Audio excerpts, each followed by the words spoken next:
mais uma vez, muito obrigado pela sua participação, pelo seu tempo doado aí a esse projeto, entendeu? Quero que você saiba que foi unanimidade por todos os tatuadores que eu converso, com todos os tatuadores que eu sou amigo pessoal, das antigas, dos novos, todos eles pediram para eu fazer essa live com você. Todos, todos. Unanimidade. Desde o dia. Obrigada. Todos falaram, você precisa ouvir a Ana Velho. Você precisa conhecer a Ana Velho. E hoje eu estou aqui. Prazer. Ai, que bom. Eu sou o Lico. Eu estendo esse elogio a todas as outras mulheres que eu represento, porque, na verdade, nós somos tatuadoras e muitas vezes eu escuto a mulherada dizendo que tatuador é clube do bolinha. Embora eu não possa dizer isso, porque o Tiesh, que é um grande amigo meu, né, que eu me lembro que ele que sugeriu inicialmente o meu nome, né?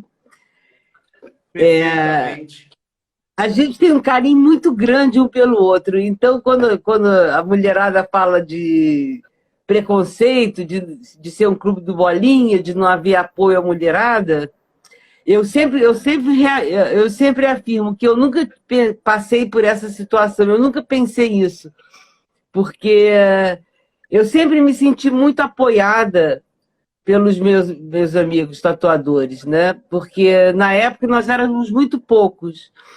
Então nós não éramos concorrentes, na verdade, né? A gente era o cúmplice um do outro. Que maravilha ouvir isso. E que a gente se ajudava mutuamente e a gente reconhecia o trabalho do outro como um trabalho diferente do nosso. E eu acho que o objetivo de todo tatuador é fazer uma tatuagem que satisfaça ao cliente. Então, muitas vezes acontecia de um de nós sugerir o nome de um outro tatuador. Pode perguntar ao Thies, isso é uma coisa muito comum, foi uma coisa muito comum de ter acontecido, de a pessoa dizer, olha, eu não sou o tatuador melhor para a sua tatuagem, procura o fulano. Nossa, que maravilha isso. E isso é uma coisa que eu acho que de todo o legado que a gente deixou, né? Porque foi muita coisa que a gente construiu junto, né? Eu acho que eu sou a sócia fundadora do Tatu, Associação de Tatuadores, um negócio assim. Até separei os negócios. Por exemplo, eu separei aqui a minha carteira de tatuadora, olha. Nossa, que legal isso. Foi uma carteira que eu consegui no Ministério da Fazenda e ela data de 1982. Nossa! Eu tinha 4 anos de idade. Eu era um... Pois é, você vê. É até engraçado pensar isso, né? Que você tinha 4 anos de idade, você nem pensava nisso, e a gente já batalhava por uma... Não é legalização exatamente, por uma aceitação e uma afirmação da nossa categoria como tatuador. Porque foi difícil conseguir essa carteira de autônomo localizado. Como é que você conseguiu isso? Como é que... Olha... O que que chegou na sua concepção? Antes de eu perguntar como você entrou na profissão, mas você já falou algo interessantíssimo. Qual foi o estalo que você teve? Assim, você falou, bom, eu preciso de uma permissão para isso. Porque, olha só, o que acontecia? De todos os tatuadores, eu era a mais vulnerável. Assim, em todos os sentidos. Uma mulher ter uma loja de tatuagem, que era um negócio meio fora da lei, perfeito. É uma coisa que é muito mais... Você está muito mais vulnerável a uma fiscalização do que um homem. Depois eu vou te contar uma outra história, que foi exatamente o motivo pelo qual eu parei de fazer tatuagem, que vai confirmar isso. De todos eu era o mais vulnerável. Então eu tinha medo... Um momento sociopolítico completamente diferente de hoje. Eu tinha medo porque na época, eu acho que o meu foi o primeiro estúdio de tatuagem. O Tiesh fazia tatuagem no Flamengo. pela documentação que eu tenho visto, corrido atrás, estudado, o seu foi o primeiro estúdio de tatuagem regularizado no Brasil. Assim, eu queria abrir uma loja e eles me disseram assim, você tem que abrir a loja como artista plástico. Aí eu falei, mas não é isso que eu faço tatuagem. E eu sabia exatamente que a tatuagem envolvia, como é que se diz? Envolvia sangue, envolvia padrões de higiene, uma série de coisas de higiene que não são de acordo com um artista plástico e que poderia dar complicação. Aí eu coloquei aquele taierzinho branco, para os meninos que não sabem o que é taierzinho, o taier é um terno feminino. Olha isso. Coloquei um terninho branco e fui no centro da cidade de Salto Alto, no Conselho Regional de Medicina. E eu consegui juntar assim, uns 5, 6 médicos que estavam lá no momento, consegui explicar para ele o que eu fazia, porque para eles tatuagem era uma coisa que marinheiro fazia em algum lugar. Perfeito. E eu mostrei para eles minhas tatuagens e falei, tatuagem hoje em dia é um enfeite, é uma coisa que é feita por qualquer cidadão de bem, qualquer pessoa faz. Eu tatuo muitas, e era verdade, eu já tinha aberto a loja. Já tinha aberto ou na iminência de abrir. Eu falei, nessa época eu tatuava em Pedra de Guaratiba e depois no Leblon. Perfeito. Então o meu público era aquele público de meninos de Zona Sul, era o pessoal dos balaios, que eu não sei se eu já falei, eu comecei a fazer tatuagem porque o cara que eu namorava comprou as máquinas dos Estados Unidos, importou. E essa é uma pergunta que eu queria te fazer. Isso a gente está falando em 1982 e ele sim... Não, isso aí foi 1987. Já 87.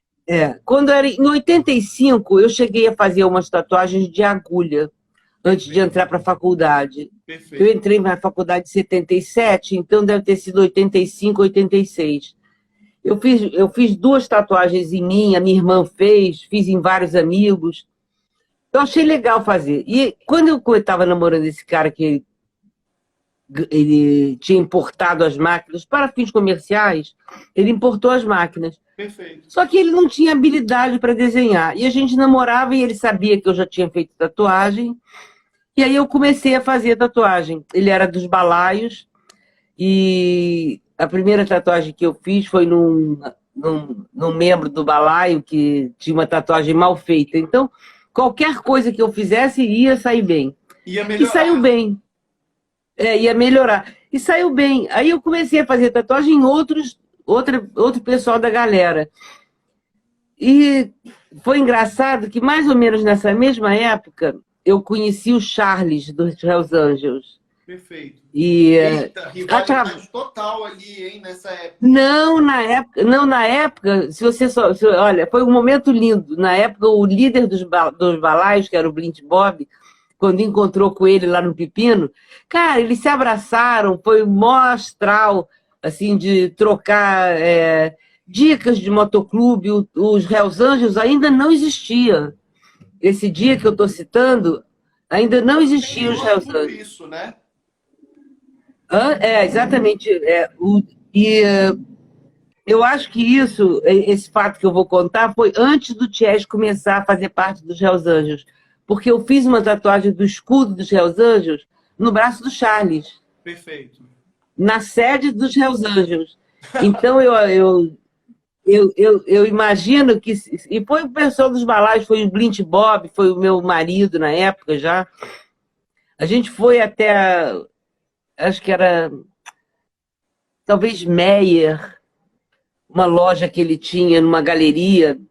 E foi uma coisa assim... Era um astral bem legal, entendeu? Porque tinha aquele clima meio fora da lei, sabe? De você ir numa galeria de noite, com o pessoal de 2 gangues diferentes. Tinha um saborzinho assim de aventura. Eu participei de um momento assim histórico bem legal, entendeu? E talvez até por conta disso, entendeu?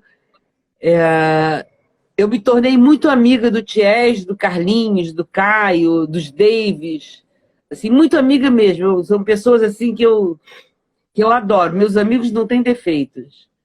E Porque por você, conta... pelo que eu percebi, e todos, mais uma vez eu falo pela unanimidade de todos, você é benquista por todo mundo. Você, mulher, enfrentando toda uma situação que vivia naquela época, como você me descreveu ali certa vez, você era de uma classe social que era completamente diferente da classe social que se esperava que tinha que ser. Você tinha educação já, não era underground como o povo. Você veio quebrando barreiras assim absurdas, né? Mas não se esqueça que, apesar de ser estudante de arquitetura de classe média alta, eu era casada com um balaio, né? Eu praticamente empunhava uma bandeira, né? Porque Exato. era um grupo assim que eu gostava muito, né? O líder dos balaios, uma pessoa maravilhosa. Ele foi o meu primeiro auxiliar na loja de tatuagem. A primeira vez que eu vi uma Harley Davidson na minha vida foi de um balaio aqui de Brasília, que era um vizinho do meu tio, o Mercena. Isso. Eu sei quem é. Então, Eu sei quem é ele. ele tinha uma Harley Davidson vermelha e foi a primeira vez que eu vi aquilo ali na minha vida. E ele vivia mexendo, ele era o mecânico, ele era tudo. E até hoje é um senhor amigo nosso, eu encontro com ele, falo com ele. E eu falo isso para ele, cara, foi a primeira vez que eu vi uma Harley Davidson assim ao vivo na minha vida. Às vezes tem um balaio meio Mauricinho, mas a maioria dos balaios mesmo consegue montar e desmontar uma Harley Davidson, né? O Blint Bob era mecânico. E ele conhecia uma Harley Davidson de trás para frente. Aliás, ele que montou a Harley Davidson, que era do meu marido, no 6º andar. No 6º andar? No 6º andar. Ele montou a Harley Davidson, veio dos Estados Unidos em caixote, foi para o 6º andar, lá ela foi montada, depois de montada ela foi dividida ao meio, desceu do elevador, e no play eles juntaram as duas. Meu Deus, que massa, que interessante. Mas vamos lá. Vamos tatuagem. Vamos tatuagem. Bom, então a gente tinha esse espírito legal, entendeu? Aliás, a gente se encontrava uma vez por mês. Assim, eu não sei que tanto assunto que a gente tinha, mas todo mês a gente tinha uma reunião do clube. Ou seja, de uma certa forma, a gente se mantinha informado das coisas que estavam acontecendo, né? Ajudávamos sempre um ao outro com negócio de material, troca de tinta, dicas, desenho. Algum tatuador emprestava desenho. Alguns também faziam, esse eu não vou emprestar não, porque era difícil conseguir desenho naquela época, né? As revistas que tinham eram muito raras, e o modelo que a gente tinha de tatuagem era o modelo do Luque de Santos. Perfeito. Aquele era o ideal supremo de um tatuador e de uma tatuagem. Era aquele traço grosso, era aquelas cores verde, vermelho, às vezes o amarelo. Eu já comecei bem, porque eu comecei com 2 máquinas da Spalding e 10 cores de tintas da Spalding. Eu comecei bem. Então, isso me ajudou também bastante a poder se diferenciar dar e receber, do público, né? Dos outros também dar e receber ajuda, entendeu? Entre nós, por exemplo. Já aconteceu uma vez, nessa época eu não estava mais na loja, não, mas eu trabalhava numa clínica de cirurgia plástica, do meu transformador pifar entre uma sobrancelha e outra. Você imagina, eu acabei de fazer uma sobrancelha, ia fazer a outra, acabou o transformador, eu troquei de sala, liguei no 220 e o transformador pifou. Cara, eu liguei para o Carlinhos, ele chamou um táxi, e botou o transformador no táxi para mim. Cara, o Carlinhos é espetacular. Quando alguém fala dele aí, eu vejo tanto que o Carlinhos foi importante para a história da tatuagem no Brasil e no Rio de Janeiro. Ele foi padrinho e pelo que eu percebi, e até hoje é meu amigo pessoal e tudo, como ele é capaz de dividir. Ele se dividia entre vocês todos aí do Rio de Janeiro. Porque... exatamente, ele ajudava todo mundo. E ele foi um dos primeiros a dividir o estúdio. Porque hoje em dia é uma coisa comum você dividir o estúdio, assim como é comum Werner Cabeleireiro, só tem o nome, Werner. Perfeito. E você vai fazer tatuagem com outra, vai cortar o cabelo com outra pessoa. Naquela época, não. Fora os dois Davis, que tinham a Banzai, que eram dois tatuadores, mas eram dois tatuadores irmãos. Uhum. Era difícil um tatuador dividir com o outro. O Caio também dividiu com o Boris. Perfeito. Isso ele contou, eles contaram aí nas lives. Quer dizer, o Caio também era uma pessoa... Todos eles eram maravilhosos. Eu realmente... Quando a mulherada reclama, eu penso, gente, será que só tem tatuador ruim hoje em dia? Porque na minha época os tatuadores eram todos maravilhosos. Eram poucos, é verdade. Mas eles eram, não importa se eram 10, 20 ou 100 ou 1000. Mas eles eram todos maravilhosos. Assim, E você conseguiu chegar num público que alguns deles não conseguiam, era muito difícil, né? Exatamente. Você Muita mulher. Uma classe diferenciada deles, assim. E muita mulher. Isso. E muita mulher também. Ou seja, eu acho que esse fato, entendeu? Foi uma coisa que contribuiu muito para a história da tatuagem no Brasil, falando em termos assim de tudo que a gente faz na vida influencia em alguma coisa, né? E eu acho que isso teve uma influência muito grande na aceitação da tatuagem como uma coisa normal. Como adorno. Como arte. Como arte, como adorno, como expressão corporal e uma coisa respeitada, entendeu? Ou seja, o fato de ter muita gente, infelizmente, né, de nível e classe social alta, isso aí fez com que a tatuagem chegasse a um padrão mais elevado. Uma coisa que eu separei para te mostrar é que naquela época, deixa eu pegar aqui, peraí. Naquela época, os desenhos tinham o padrão do look, né? E a minha época foi a época em que começou esse novo padrão de tatuagem que a gente viu, né? Que começou com os tribais. Perfeito. E depois com as tatuagens maiores. Ó, vê se dá para ver esse daqui, ó. Olha, um crazy tribal aí com um solzinho. Né? Já quer dizer, ele tem aqueles mesmos desenhos, mas ele já faz parte de uma outra geração de tatuagem. Esse outro daqui, acho que foi uma das maiores tatuagens que eu fiz na época. Deixa eu ver se dá... Olha, que linda, cara. Olha, eu fiz esse símbolo, eu fiz esses quadradinhos hoje. Eu vou te mandar a foto para você ver do trabalho. Coincidência, né? Coincidência. Eu vou te mandar pois é, essa já foi o início da tatuagem que a gente tem hoje em dia, que formam aqueles quadros. Os flashes, né? E das tatuagens tribais e as realistas e aquelas que mixam desenhos e que preenchem uma área grande. Quer dizer, a minha época teve toda essa abertura, né? Eu, infelizmente, hoje em dia, eu me considero tatuadora. Eu vou morrer, eu tenho até uma maquininha de tatuagem pendurada no pescoço. Tenho uma espada, uma cruz e uma maquininha de tatuagem pendurada no pescoço. Eu ainda me considero tatuadora. É bem verdade que eu fiz uma tatuagem há menos de um ano, ou há um ano atrás, no meu filho. Perfeito. Mas eu não faço tatuagem mais. É muito raro eu fazer, uma coisa raríssima. Às vezes tem uma pessoa que insiste muito e eu faço. Por quê? Eu acho que a gente, como tatuador, a gente tem que saber o que a gente quer como tatuador.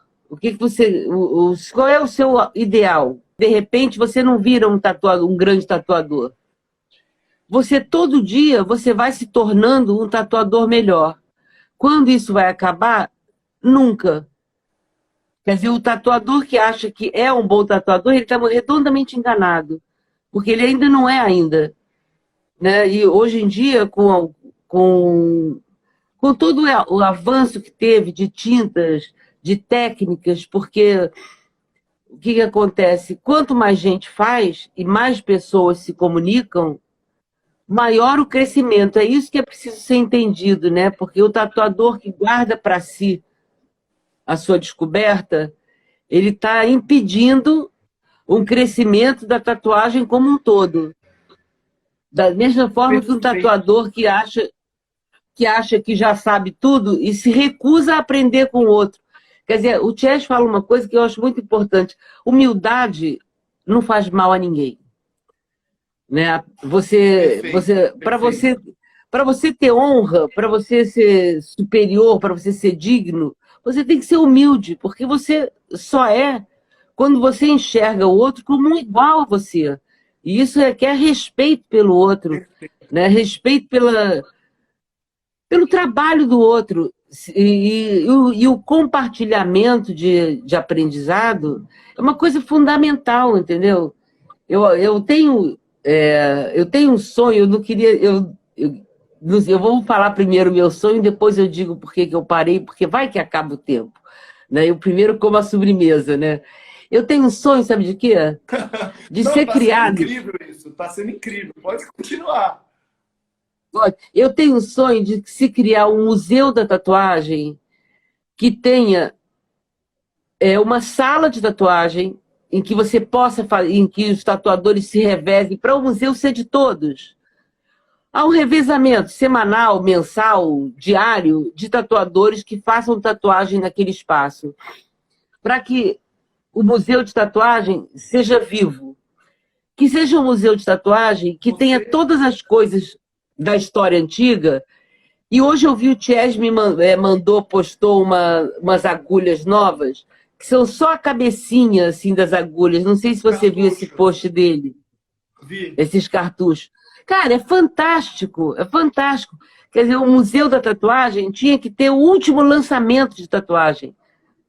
Tinha que ter... Você falou algo incrível, porque o Polaco Tatu de São Paulo, ele montou ele montou um museu, ele tem uma loja que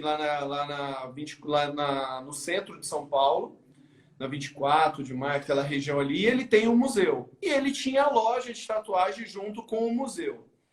Claro que não era com essa proposta igual você está falando. Eu compreendo a ideia de você colocar dentro do museu como se fosse uma performance, né?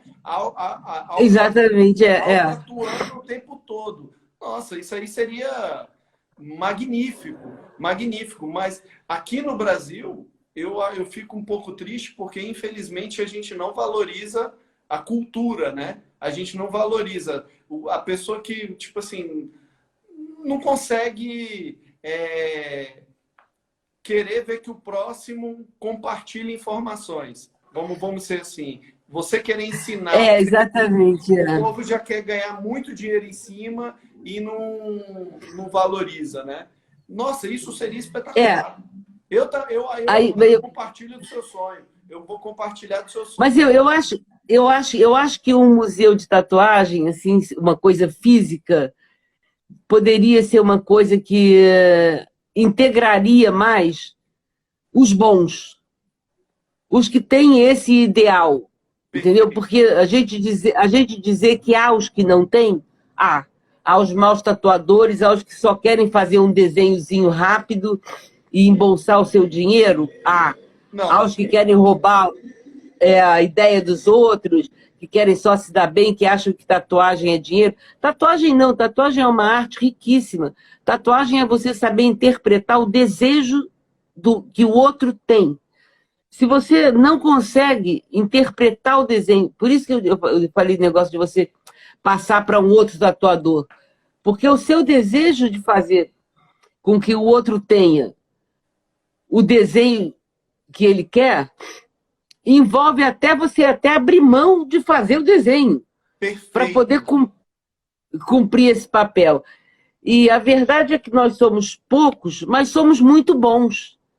Assim, eu tô certa que o Ties compartilha com esse sonho de ter um museu. O Mauro Simões eu dei, você conhece o Mauro Simões? Conheço, conheço. O Mauro Simões eu doei para ele a minha primeira máquina, o meu primeiro pedal, o meu transformador e o meu primeiro álbum de tatuagem. Ai, que lindo, cara! Eu não falei? Olha, você sabe que eu não acredito em acaso, né?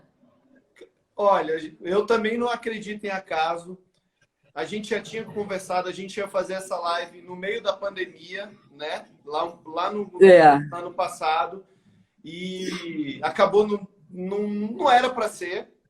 E a gente está fazendo hoje. Eu estou completamente assim de queixo caído, assim. Tô maravilhado assim com essa live. Eu vi isso tudo porque é difícil você tocar esse projeto.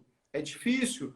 Poucas são as pessoas que aceitam se doar como você aí, como o Boris, como o Ryan, como o Ties, como vários outros. Nossa, tô maravilhado.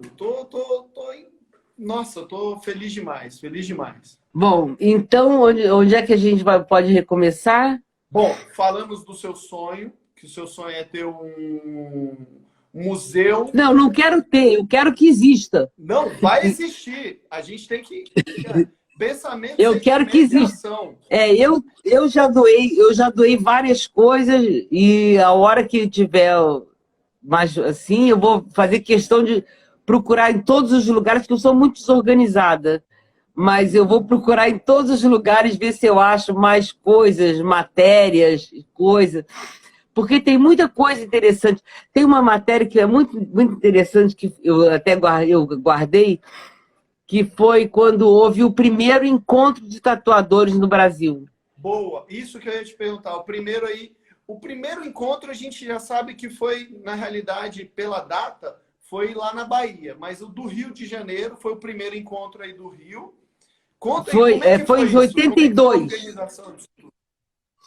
Olha, a organização foi uma mulher que organizou, chamada, acho que é Daniela, não é Daniela, mas foi uma pessoa que organizou uma coisa comercial num... Ai, meu gato! Num bar da Zona Sul, lá na Lagoa, e era um encontro assim, o encontro foi uma exposição de fotografias, os tatuadores ao vivo e a cores. Você chamaria o Ties de senhor? Jamais! O Ties é meu abraço. Olha, o Ties me chama de mocinha. O Ties me chama de mocinha. Ele sempre que ele fala comigo, ele fala, e aí, mocinha? Ele nunca me chama de senhora. O Tony do livro, ele fala, é a dama da tatuagem, é a dama da tatuagem. E eu assim, todo tenso, assim, meu Deus, como é que eu vou conversar com a Ana Velho? Como é que eu vou conversar?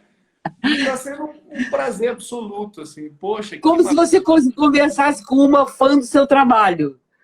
É assim que você tem que conversar comigo. Ana, eu só posso agradecer. Porque essa é a verdade. Eu não sou nada mais do que uma cúmplice. Eu só posso agradecer a vocês por hoje eu trabalhar com isso. Eu só posso agradecer a vocês pela coragem que vocês sempre tiveram de enfrentar isso tudo, entendeu? Porque é muito fácil hoje em dia para um jovem que está entrando na tatuagem, uma molecada que está entrando na tatuagem, entrar no Google, comprar o seu equipamentozinho e simplesmente tatuar, simplesmente riscar. E ficar na moda. E ficar na moda. E ficar na moda. Isso é muito fácil, é uma conexão muito fácil. Agora, a gente passar esse sentimento que você transmite a tatuagem, que o Boris transmite a tatuagem, que o Caio transmite, o Timba, o Bola e vários outros artistas, isso é único. Isso é único. É um respeito à arte, entendeu? Porque tatuagem é uma coisa muito séria. O tatuador que não sabe disso, é melhor comprar um caderninho e uma caneta Bic. Porque tatuagem é uma coisa muito séria. Você está contribuindo para o sucesso ou a infelicidade de alguém, né? É uma coisa que você está eternizando ali naquela pessoa o desejo de uma coisa que simbolizasse um sentimento dela. Isso não é uma coisa fácil de fazer, né? É uma coisa que o tatuador que pensa, moleza, me deu um desenho, eu vou fazer. O tatuador que se contenta com isso, ele podia arranjar outra profissão, porque não há dinheiro no mundo que Palmas aí, pague, gente. Perfeito. que pague a felicidade de você compreender o desenho de alguém, não é? Não é bom Perfeito. demais? Perfeito. Perfeito. Esse é o desafio, é o gostinho de fazer tatuagem. Aquela, por exemplo, a tatuagem do meu filho, ela não é exatamente perfeita. Eu digo, olha, eu não faço mais tatuagem porque o que eu sei fazer de tatuagem é isso. Mas o desenho da tatuagem dele é perfeito. Então, agora eu vou contar uma coisa que eu levei muitos anos para contar. Por favor. Esse fato que eu vou contar foi uma coisa que foi tão, como é que se chama? Doída para mim. Foi uma coisa que me marcou tanto que eu levei pelo menos uns 25 anos para falar sobre isso. Que foi porque eu parei de fazer tatuagem. Então vamos fazer o seguinte. Quando ficar faltando 5 minutos para acabar, eu vou sair da live e vou entrar novamente. Porque aí eu vou te dar um sinal aqui, aí você para um pouquinho e a gente começa de novo para a gente não perder esse Já está acabando? Já estamos acabando? Não, ainda tem aqui, nós temos 8 minutos. Mas a gente pode continuar. Quando eu estou acompanhando o relógio, aí eu paro, eu faço um sinal, Aninha, aí a gente começa de novo. Ah, tá bom. Aí você me solicita de novo. É só eu continuar no mesmo lugar. Isso, a gente começa de novo. Bom, perfeito, exatamente. O que aconteceu? Eu, na época, eu até já estava fazendo micropigmentação corretiva. Aconteceu uma coisa muito engraçada. Foi uma senhora de 82 anos na loja, querendo fazer um batom vermelho. Eu nunca tinha ouvido falar de maquiagem. Eu acho que nem ela. Mas era uma senhora polonesa que queria fazer um batom vermelho, porque ela era uma mulher sozinha e ela não queria ser enterrada sem batom. Meu Deus. E aí eu fiz a tatuagem dela na boca e foi uma coisa que foi tão legal que, coincidência ou não, logo depois apareceu um rapaz que tinha lábio leporino. E aí eu fiz nele. E aí comecei a me interessar pela tatuagem corretiva e comecei a fazer tatuagem de câncer de mama, fazer a auréola de quem não tinha. E naquela época isso era um desafio incrível, porque não tinha pigmentos como tem hoje em dia, né? Perfeito. Não tinha Hoje em dia você procura os pigmentos, você encontra cor para vários tipos de mulheres. Naquela época a gente tinha preto, verde, amarelo, marrom, laranja, azul. Então, com essas cores, eu tinha que fazer um tom de pele. Era desafiador. E por isso me fascinava tanto. Então, eu passei a gostar de fazer isso. Mas, paralelo a isso, devia ser 86, final de 86, talvez. Final de 86. Foi um cara na minha loja e queria marcar de fazer uma tatuagem e marcou para o dia seguinte. Era uma tatuagem na mina dele. O cara chamava Johnny. Meu nome não é Johnny, o dele era. E o Johnny foi lá com a namorada e marcou para fazer uma tatuagem no dia seguinte. No dia seguinte, ele chegou 1 hora antes. A minha sala tinha uma cortina de bambuzinho assim que separava. E ele entrou rapidamente, falou, eu vou então tomar um suco, não sei o quê. Entrou ele, a namorada, eu estava fazendo a tatuagem, nem prestei muita atenção. Ele saiu. Assim, 2 minutos, sei lá, 3 minutos depois que ele saiu, eu escuto delegacia de não sei o que lá mais, mandato de apreensão em busca. Na hora eu falei, que ridículo. Assim, não dei importância e continuei fazendo tatuagem. Aí o cara, aí o Mickey, meu auxiliar, falou, Ana, eles querem dar uma revistada na loja. Aí eu falei, espera eu terminar, eu não posso interromper um trabalho que eu estou fazendo. Eles esperaram. Quando acabou o trabalho, a menina foi embora, eles entraram na loja e começaram a olhar a loja. Rapidamente eles encontraram uma bolsa, não me lembro como é que era a bolsa, acho que ela tinha um zíper, acho que era tipo uma bolsinha de viagem assim. Dentro da bolsa tinha simplesmente 1 quilo ou meio quilo de maconha e uma balança de precisão. Meu Deus. Aí eu falei, olha, essa bolsa não estava aí até a hora que eu comecei a fazer tatuagem, eu não vi essa bolsa. Pode ser do rapaz que veio aqui fazer a tatuagem. Vocês esperem que ele vai voltar. Eu, idiota, olha, depois quando eu me lembro de obedecer desse pensamento, eu falo, gente, só faltava eu dar uma sorvetada na testa, né? É claro que era um flagrante forjado, Para fechar a loja. armado, para fechar a loja. Puta que Bom, para você ter uma ideia de como era uma coisa armada, eu fui para a delegacia de Niterói. totalmente oposta da onde que você tinha a loja. Nunca, se houvesse alguma coisa séria em relação à loja, se alguém tivesse resolvido fazer um mandato de apreensão sério, primeiro, não ia combinar justamente no dia que um cara foi lá e deixou o negócio. E, segundo, não ia ser de Niterói, ia ser ali de Ipanema, da acho que 14ª, uma coisa assim, que é de Ipanema. Conclusão, com isso lá fui eu para Niterói, com meu auxiliar e mais uma outra menina que foi logo liberada. E é óbvio que o desfecho da história, você sabe, né? Custou bem caro. E aí depois eu descobri que esse cara, ele já tinha aplicado era um traficante de Copacabana, já tinha aplicado esse golpe com outras pessoas.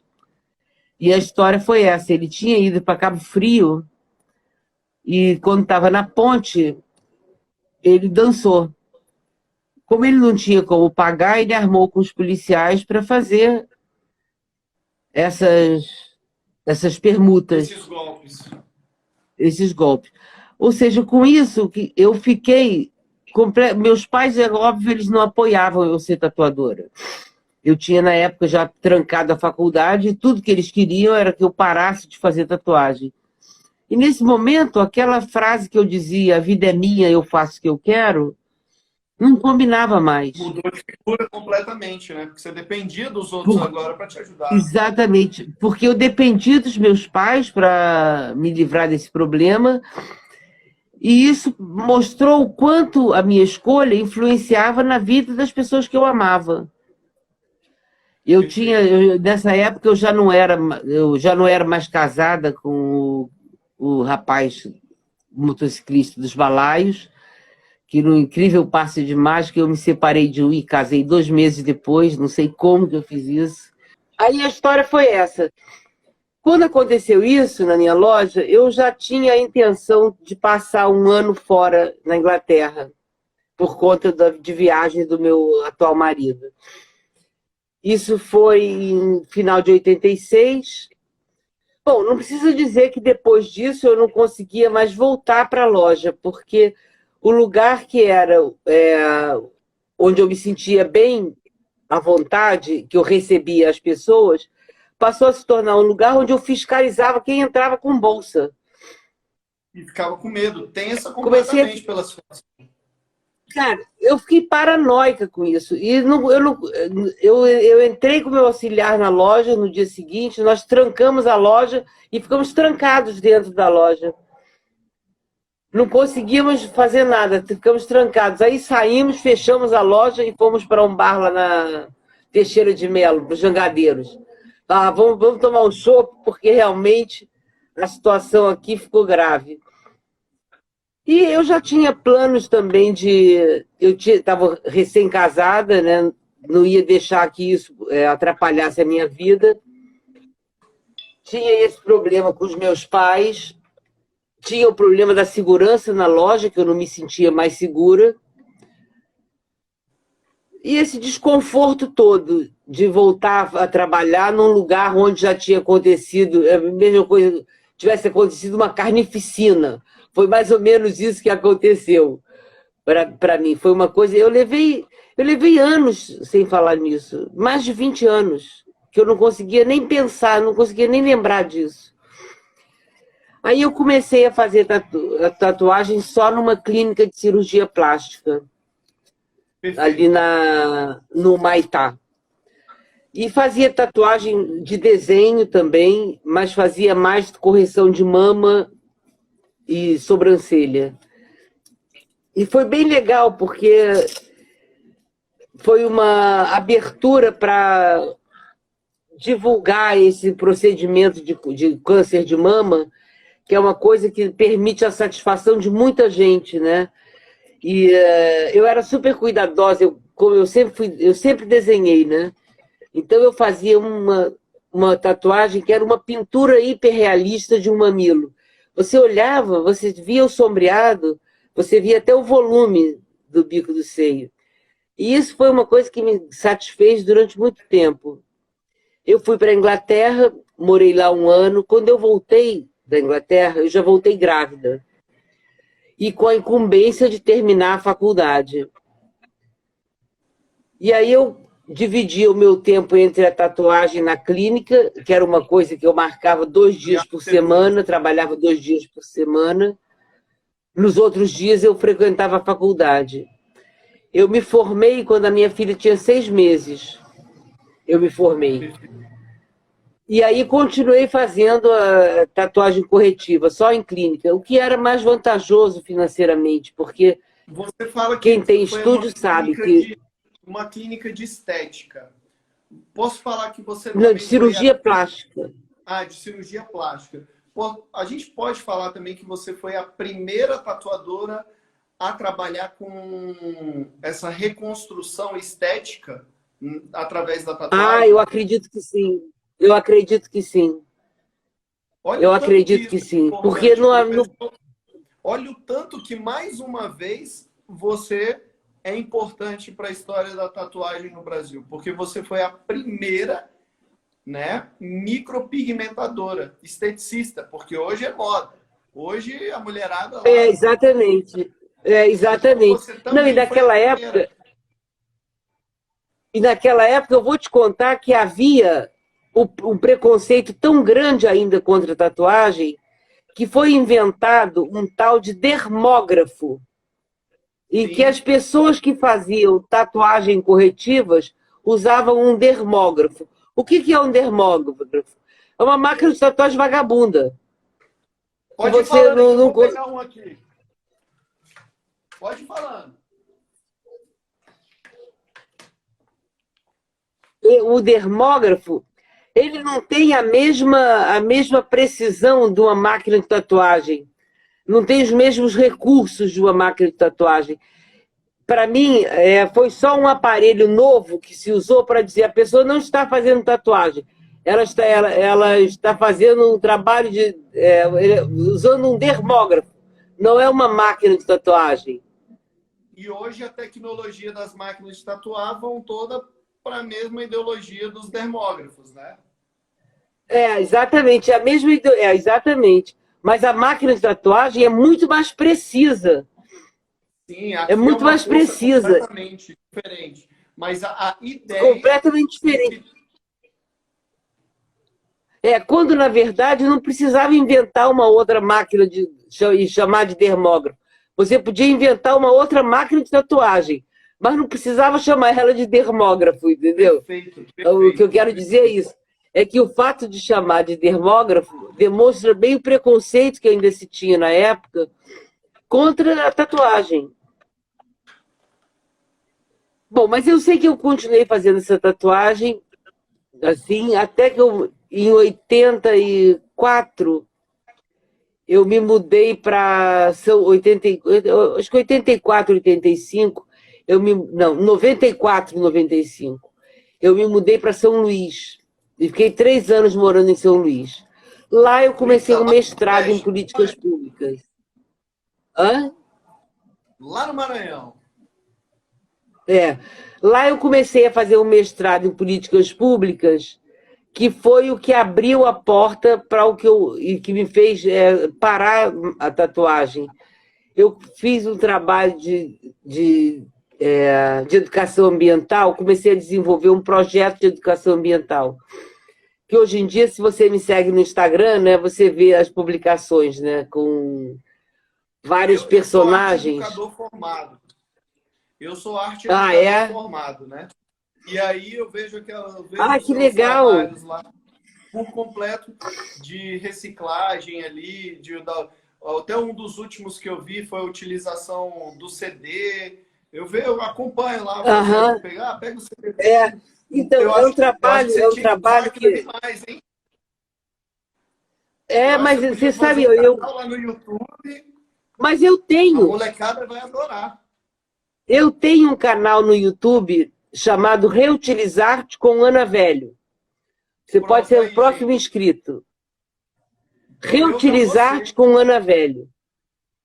E é o Pronto. trabalho, a minha metodologia de trabalho de reciclagem foi assim, foi transformar o lixo a partir do momento que você olha para ele. Você transforma o lixo num Lego. E a partir daí, você utiliza ele para compor suas viagens. Perfeito. Entendeu? Cada tampinha passa a ser não uma tampinha, ela é peça de um quebra-cabeças, de um boneco, de um brinquedo que você vai montar usando isso.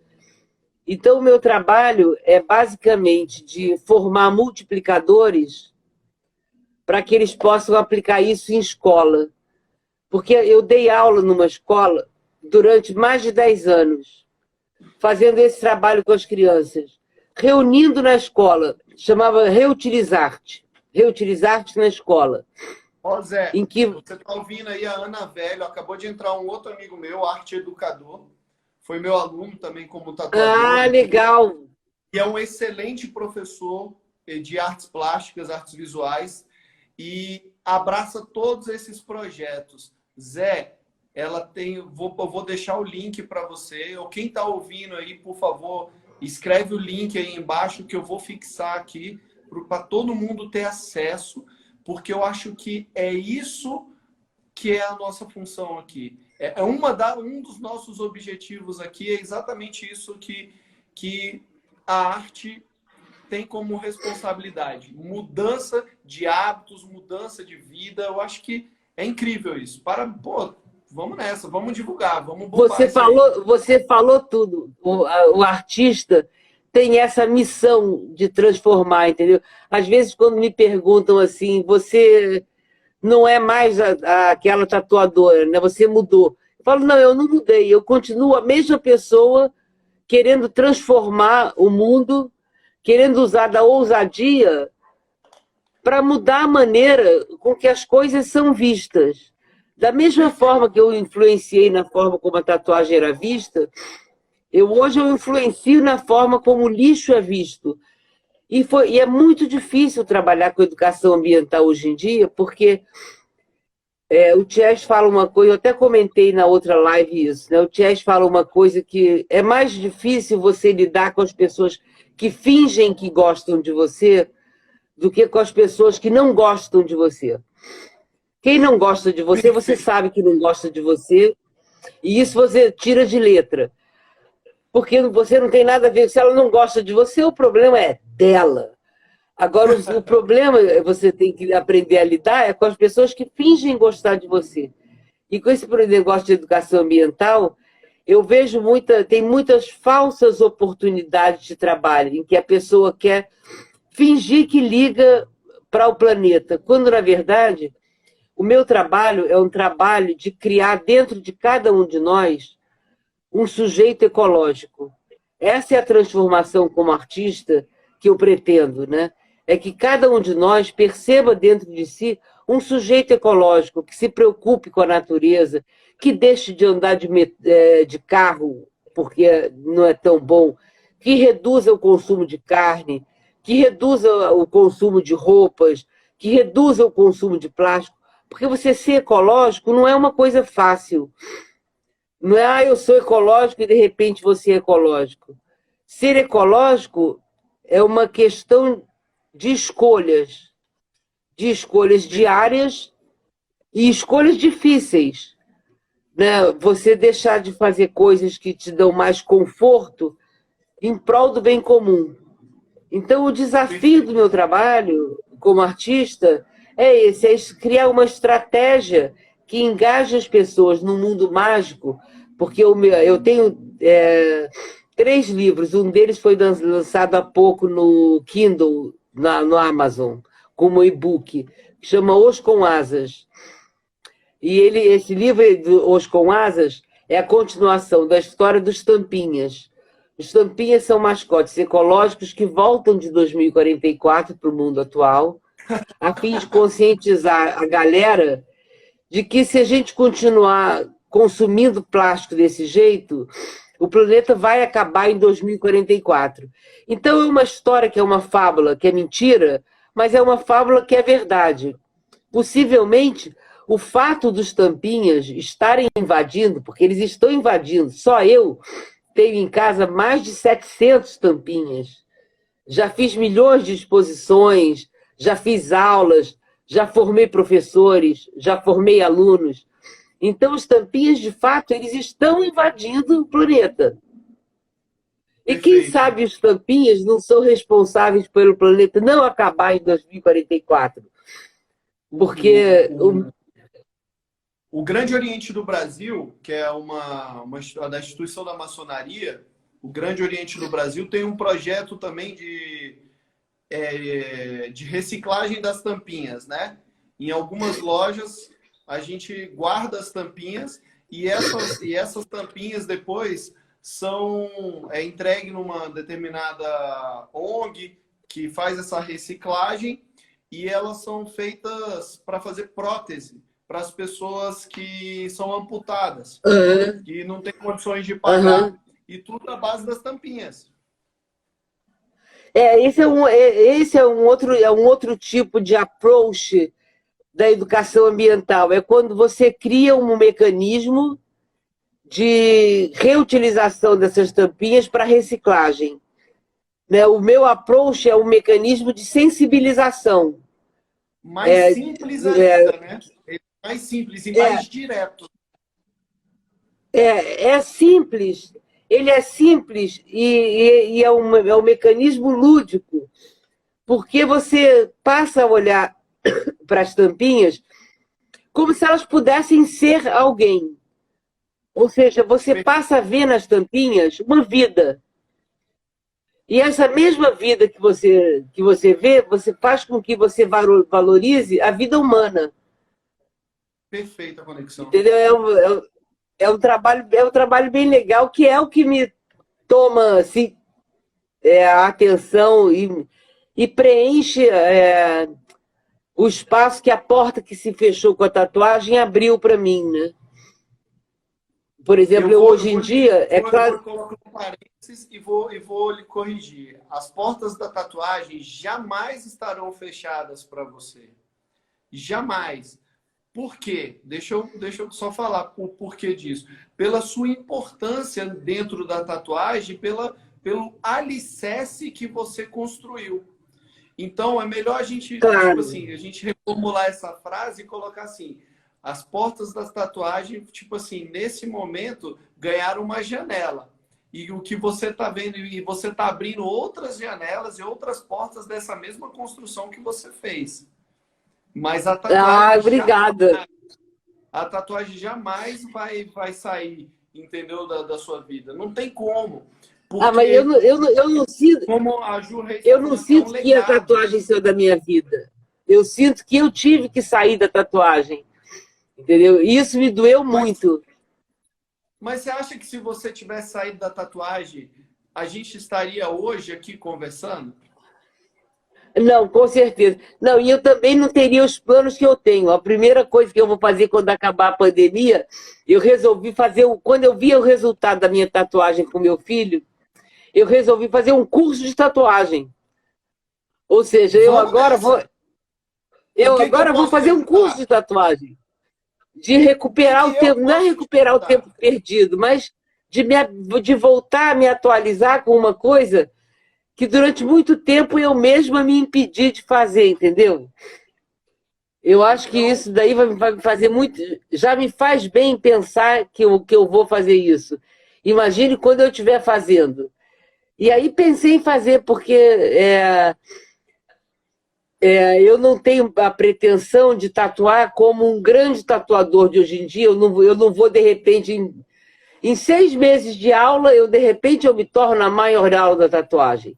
Mas eu vou me tornar muito boa naquilo que eu me proponho a ser, que é uma mas é tatuadora que faz exatamente desenhos isso. Você pequenos falou tudo. no estilo que eu sempre fiz. Ó, eu estava conversando com o Carlinhos alguns meses atrás. Eu e ele, a gente falava sobre isso. Ele, pô, Licão, eu tenho tantos anos de tatu e tá difícil. Eu quero tatuar todo dia. E como é que eu posso fazer? Isso aqui eu falei, Carlinhos, a primeira coisa que você tem que entender é que você já sabe tatuar. Você sabe o local que a tinta tem que ficar, você conhece a ferramenta. A atualização que você tem que fazer é simplesmente conhecer um equipamento novo, um O procedimento equipamento novo, exato. uma tecnologia. Aí ele, pô, mas se eu quiser. E aí, o que, que a gente fez? Eu ajudei o Carlinhos nesse ponto dele conhecer alguns equipamentos novos. E você pode mandar um áudio para ele aí agora. Eu te passo o WhatsApp pessoal dele e você vai perguntar para ele: ah, o que, que o Lico fez para você em relação à máquina? Ele vai falar: nossa, me mostrou a luz. Me mostrou a luz. Porque vocês já sabem tudo. Vocês já Pois sabem é. tudo. E a gente tem que fazer Eu, isso eu, aqui, ó. Agregar. Agregar. Só isso. Quando a gente agrega o conhecimento, vocês já dominam. Vocês são mestres. Entendeu? A gente só vai e mostrar. eu tenho que parabenizar o Carlinhos, porque é uma coisa que é muito louvável. Você para aprender, você tem que ter humildade de aprender. Entendeu? E você, generosidade de ensinar.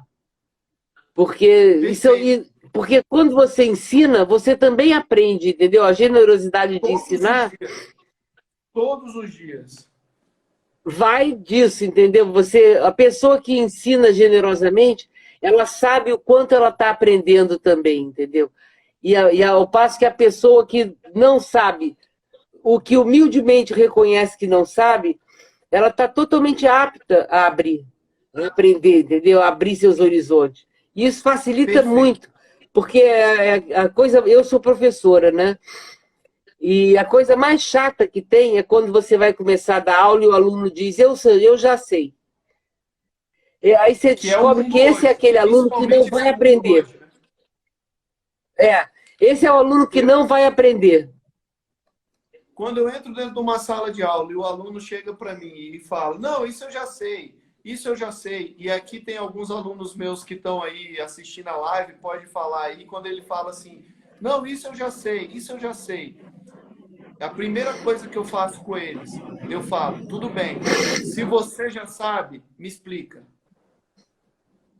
Aí ele vai, claro que ele já está aqui, ó, com um dos maiores professores do mundo, né?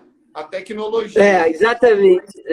Mas ele não pegou o principal, que é o feeling, o sentimento do que você está ensinando. Porque, Exatamente. mais uma vez, tatuar, pegar uma máquina, ligar e furar a pele e injetar tinta é um processo fácil, moleza. Agora, pegar uma máquina de tatuar, furar a pele e sentir na ponta dos dedos a vibração, até mesmo a pulsação do coração da pessoa recebendo essa É tatuagem, mesmo. são raríssimos aqueles que vão entender isso. É E dentro mesmo. de uma, Isso aí é uma coisa. e dentro de uma Isso é uma sala coisa de que eu aula, sinto falta.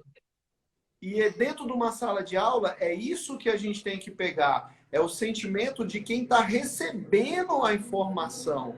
O ensinar, você chegar para Exato. um aluno você ensinar para o aluno cores primárias, cores secundárias, essas coisas, isso aí você nem precisa falar mais, que ele já nasce sabendo. Ele já está ali com aquela informação no Google. Hoje, para ele é moleza. Agora, você fazer um menino misturar as cores, você fazer ele sentir na prática, aí não tem preço. Aí não tem preço que pague isso, não. Né?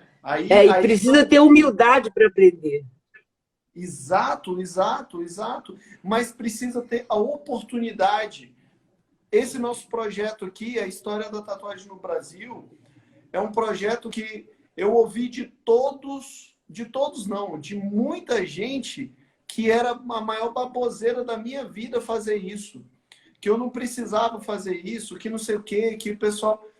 E quando a gente tocou para frente, e a gente tem depoimentos como o seu, o do Carlinhos, do Boris, do Ryan, de todos que estão participando, do Ties, de todos que estão participando, aí a gente fala, eu posso ter ali 1000 inscritos. Se um captou e levou aqui para o sentimento, pronto, eu estou feliz, porque eu sei que aquele um vai multiplicar ao menos para uma pessoa.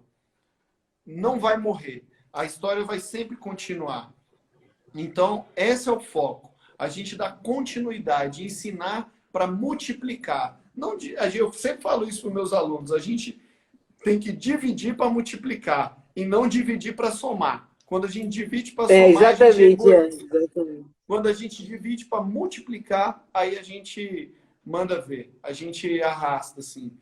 Tem um grupo de amigos nossos que chama-se Eu Solidário, aqui em Brasília. Um grupo das pessoas que menos se esperava, que são a galera do rock and roll, punks, a galera meio agressiva, e toda semana essa galera se junta e vai doar a cesta, vai doar seu tempo, vai doar... Faz uma correria louca para ajudar uma determinada cidade aqui, satélite, uma periferia daqui da cidade. O que eles fazem com esse projeto é uma coisa que, se uma pessoa que recebeu o projeto conseguir compreender o valor daquilo ali, já valeu imensamente. Eles não precisam doar para 100 pessoas e 100 pessoas receber. Eles precisam doar que consiga acertar o coração de uma pessoa. Conseguiu, já valeu a pena. E você como você como educadora, você como tatuadora, você faz isso diretamente. Eu fiquei emocionado aqui com a live agora, porque a tatuagem para minha vida é exatamente tudo isso que você está falando. E aí você vem com a parte de educação. E eu bato isso o tempo todo para os meus filhos, para os amigos, para a família, para aqueles que são meus alunos. Eu falo, gente, tatuagem é educar. Você não pode pensar em tatuagem como apenas pintar o corpo. Você tem que levar para a vida, lições de vida. Ana, obrigado. Suas palavras estão aqui, ó, batendo aqui de um jeito, cara, que você não tem noção. Maravilhoso, que bom. Maravilhoso. Que bom que valeu a pena. Eu também estava ansiosa por essa live e eu espero que essa live ajude, seja mais uma nuvenzinha branca de sonho, nesse sonho da gente ter um museu de tatuagem que seja parte de nós tatuadores, que sirva para unificar os tatuadores, que eles possam se ver como parte. Eu, quando penso no museu de tatuagem vivo, em que os tatuadores se revezem para ter um tatuador vivo no museu de tatuagem, isso faça com que os tatuadores em si comprem a ideia e participem de um sonho e da eternização dessa arte. Né? Que cada um doe o seu suor ali todo dia e que sirva para ser exemplo para novos tatuadores. Um novo tatuador que quiser sentir o que é tatuagem, ele não vai mais procurar na internet. Existe um lugar concreto onde ele possa ver o que é tatuagem. Como era o primeiro encontro de tatuadores, que eram nós tatuadores sentados, recebendo as pessoas e dizendo, isso é tatuagem. Aliás, uma Vivam coisa que eu ia tatuagem, né? comentar, uma coisa que eu ia comentar que é muito engraçado, é a matéria de jornal que saiu sobre essa exposição de tatuador, peraí, com essa exposição do Aleph, dizia assim, tatuagem dói, é para sempre. Esse era o slogan da matéria. Esse era o título da matéria. Para você ter uma ideia de como tatuagem na época era uma coisa tão desconhecida. Então o slogan era essa: venha descobrir o que é tatuagem no Aleph. Então, depois você lê no cartaz, né? Presença dos tatuadores tal, tal, tal, tal. No Larry B também tinha, que foi o segundo. Presença dos tatuadores tatuados e apreciadores da arte, não sei o quê. Quer dizer, era um negócio para esclarecer. Então, o Museu da Tatuagem seria esse esclarecimento, essa abertura de peito para o mundo menos capitalista, menos assim, num modelo diferente do que é uma Tattoo Week, que é uma coisa mais comercial, entendeu? O Museu da Tatuagem não seria uma coisa comercial, seria uma coisa informativa e que mostrasse e demonstrasse a união dos tatuadores, para que isso sirva de modelo para novos tatuadores. Que a gente consiga fazer isso, que os organizadores de eventos, todos eles, todos, primeiro, possam voltar a fazer os seus eventos, né? Que a gente consiga voltar um dia a uma comunhão tranquila e que dentro desses eventos volte a ter essa harmonia, essa energia, entendeu? Esse verdadeiro amor. Aninha, eu preciso encerrar. Axé. Muito axé, muita energia positiva. Que Oxalá lhe cubra de bênçãos hoje, amanhã e sempre, entendeu? Que os tatuadores que assistam que estão assistindo essa live tenham conseguido sentir toda essa sensação que eu tô aqui, eu tô transbordando aqui de felicidade. E do fundo do meu coração, gratidão. Gratidão imensa, imensa mesmo, seu tempo, pela sua vida. E, pode contar comigo. Eu vou fazer uns vídeos, vou fazer livezinha, vou te marcar em todas para ficar lá, para que você possa se aprimorar e volte a fazer as tatuagens no seu tempo. E para quem merece. Com certeza.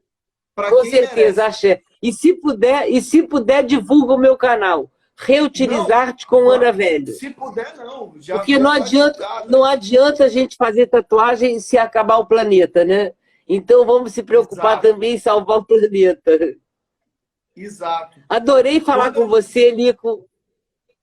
Foi muito bom, estou muito feliz, mais incentivada ainda a fazer o meu cursinho de tatuagem, humildemente. Sentar na carteira, levar o meu lápis e papel, a merendeira. Eu vou criar coragem de novo,